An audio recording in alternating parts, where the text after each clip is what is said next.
सदगुरु श्री गुरु रघुनाथ जी के चरणों में बारंबार प्रणाम। जय मां भद्रकाली, हर हर महादेव। भक्तों, चैनल पे नए हों तो चैनल सब्सक्राइब करें, वीडियो पे लाइक करें, कमेंट करें और अधिक से अधिक जनमानस तक पहुंचाएं ताकि सभी भक्तों का कल्याण हो, सभी के जीवन में मां अन्न धन के भंडार भरती रहे। आज का हमारा विषय है माता महाकाली का जो भी उपासक है, जब वह उनकी पूजा करते हैं तो पूजा के दौरान उनके शरीर में भारीपन जैसा महसूस होता है और साथ में शरीर में दर्द होने के साथ साथ सर में भी दर्द रहता है। ऐसा क्यों होता है, क्या इसके प्रमुख लक्षण हैं और यह चीज़ें किन भक्तों के साथ होती हैं, प्रमुख रूप से आज हम मुख्य रूप से जानेंगे। वीडियो में लास्ट तक बने रहें और वीडियो को स्किप न करें, जिससे आपको हर जानकारी बिल्कुल विधिवत समझ में आए।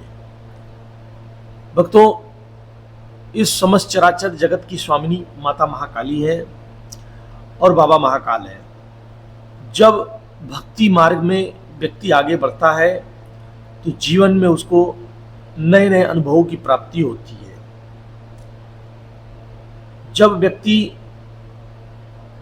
पूजा के क्षेत्र में, साधना के क्षेत्र में, अध्यात्म के क्षेत्र में अपना जब 100% देने लगता है पूर्ण भाव पूर्ण श्रद्धा के साथ अपने इष्ट आराध्य के प्रति, तो निश्चित रूप से ऐसा कहीं नहीं हो सकता कि भगवान को कोई याद करे और उनकी शक्तियाँ उस व्यक्ति के साथ न चले।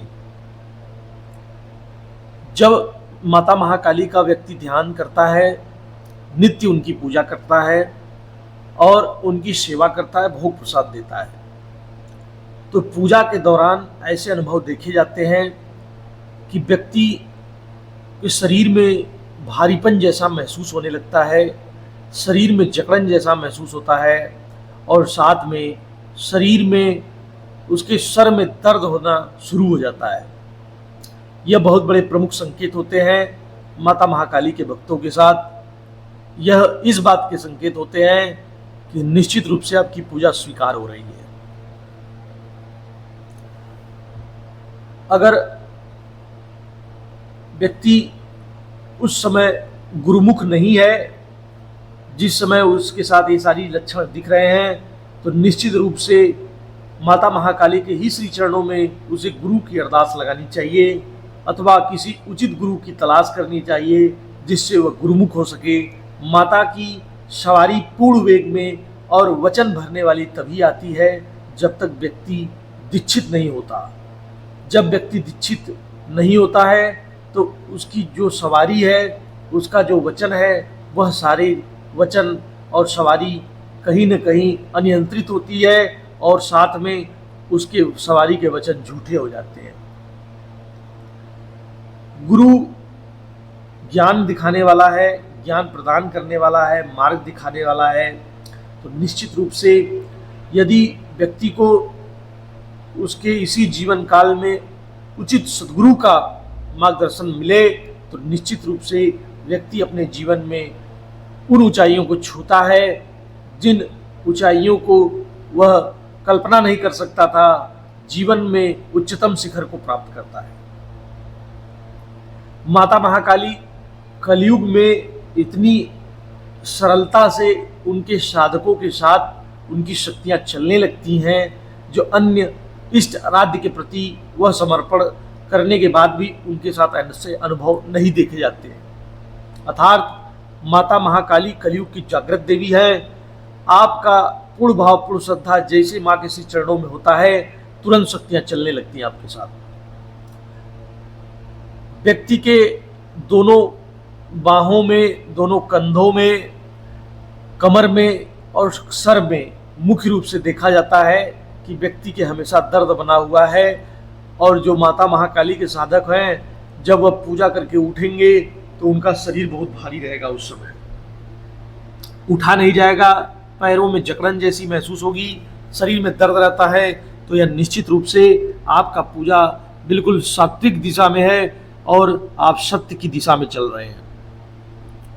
ऐसे व्यक्तियों को किसी का दिया हुआ नहीं खाना चाहिए। ऐसे व्यक्तियों को भूमि पर बिना कुछ बिछाए, आसन लगाए नहीं बैठना चाहिए और हमेशा साफ सुथरी जगह पर निश्चित रूप से विराजमान होना चाहिए। इस बात का ऐसे व्यक्तियों को विशेष ध्यान देना चाहिए। माता महाकाली स्वभाव से जो मूल स्वरूप है माँ का वो उग्र है। ऐसे व्यक्तियों में धीरे धीरे क्रोध की उत्पत्ति होने लगती है।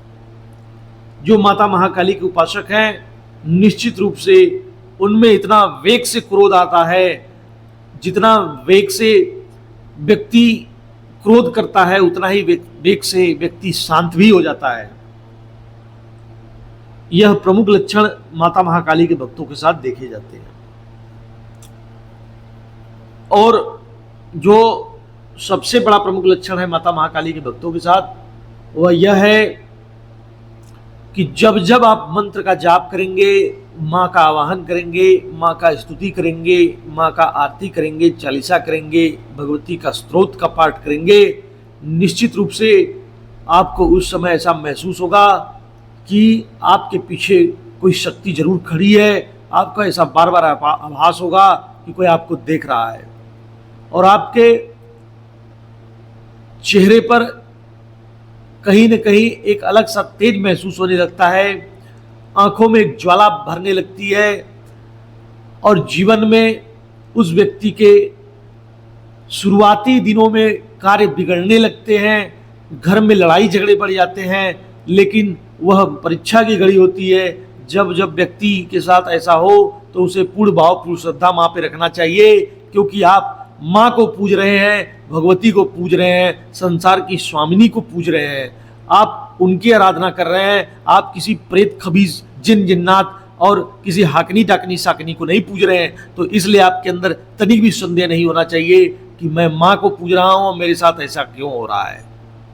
यह महारानी के ही प्रथम संकेत, शुभ संकेत होते हैं कि व्यक्ति के घर में उथल पुथल मचा देती है माँ, ताकि जिससे व्यक्ति डर जाए, व्यक्ति के अंदर क्या जो भी मलिनता है वह बाहर आ जाए और व्यक्ति हमेशा हमेशा के लिए माँ पर अपना पूर्ण भाव, पूर्ण 100% न्यौछावर कर दे, जिससे माँ की ऊर्जाएं, माँ की शक्तियां उस व्यक्ति के साथ चलने लगती हैं और निश्चित रूप से वह व्यक्ति साधना के जगत में उच्चतम शिखर को प्राप्त करता है।